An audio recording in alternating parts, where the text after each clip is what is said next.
Hello po, ginagamit pa rin po ba ang MELTS or matatag curriculum na talaga po? Sana mapansin. Hi teachers! Kumusta? Kumusta? So ngayon nga, try natin sagutin yung mga question dito sa Blue app and dito rin po. So gawin nating isahan ano yung mga mas madalas na tanong. So maraming mga nagtatanong, ma'am, ano po ba yung gagamitin? Yung old curriculum, yung K-12 curriculum or matatag curriculum? Okay, ganito po yan. So yung mga grade 1 to grade 6, pero sa grade 6, I think, matatag curriculum na po. Kami kasi grade 6, ngayong incoming school year, ngayon pa lang kami magmamatatag. Ibig sabihin, ngayon pa lang kami magkakaroon ng seminar about do. So, ang gagawin po natin kapag kayo ay nag-demo, susunod na po kayo sa matatag curriculum. Ulitin ko po, ang susundan nyo na po ng mga topic, yung mga code or yung mga yan, mga lesson, mga competencies, sa matatag curriculum na po kayo. Pero ito yan, sabi ko nga po sa inyo, depende kasi kung bunutan ang topic or ibibigay lang sa inyo or kayo yung pipili. Kung pipiliin nyo yung grade 6, wala pang matatag curriculum. Pero I'm not sure, no, yung grade 1 to grade 5, matatag curriculum na po sila. Kaya ang gagamitin yung competency, yun na po. Pero ano po ba yung gagamitin yung format? May mga nagtatanong, ma'am, ano po yung gagamitin naming format sa lesson plan? Sabi ko nga rin po sa inyo, depende yan sa division office kung may binigay silang format sa inyo o wala. Dito po kasi sa San Fernando, Pampanga, nagbigay sila ng format.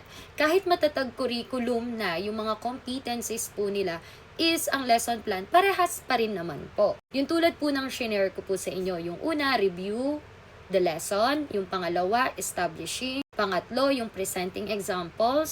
Pang-apat, yung discussion 1, das discussion 2. Tapos, developmental activities, yung para sa mga activities. Yun, developing mastery. And then, finding practical application, then generalization, tapos evaluation. So, yun yung format natin sa DepEd.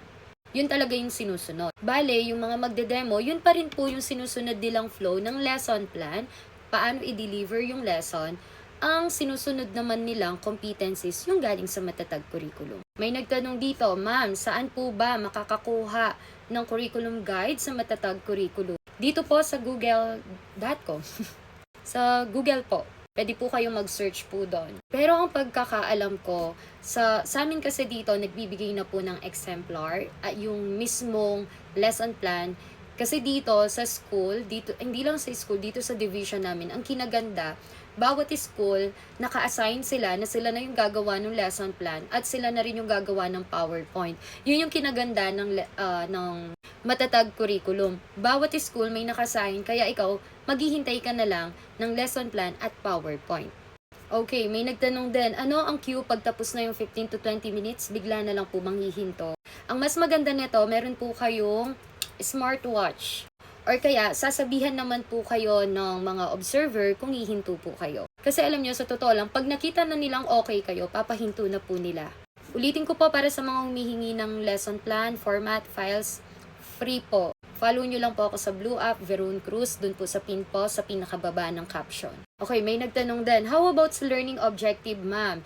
Need po ba i-present during demo for ranking? Mas maganda na alam nila what is your objectives. Medyo bilisan na lang natin. Kasi ako, isa sa natutunan ko, isa sa sinabi sa akin na nagustuhan ng principal is pinakita ko yung objectives ko. Kasi dapat alam ng mga bata ano yung dapat nilang malaman sa araw na yon. By the way, sa mga nagtatanong po ng mga TRF tips, meron po tayo sa Red app. Meron din po ako dito, meron din po ako sa Black app. Alam nyo po, search lang po kayo sa Google kung naghahanap po kayo ng mga topic. Ito lang sasabihin ko po sa inyo, you have to be comfortable, challenging. Yes, you have to challenge yourself kung gusto mo. Pero dapat po alam nyo yung mga topic na ituturo ninyo. Yung alam nyo mag-e-enjoy kayo. Okay, sabi, hello po ma'am, dapat po bang sundin yung matatag curriculum sa paggawa ng lesson plan? Yes po, yung mga competencies po. Pero hindi naman totally copy-paste. Mas maganda pa rin, nandun yung ini-integrate mo, yung style mo, yung approach mo, yung strategies mo, paano ka magturo. May nagtanong rin po, nag-i-scroll ako, sabi, hello ma'am, question po ilang beses po nag-hiring per year ang division or DepEd? Thank you po.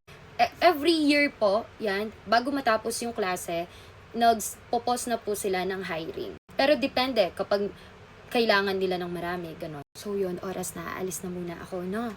Magsa-self-love muna ako. Char!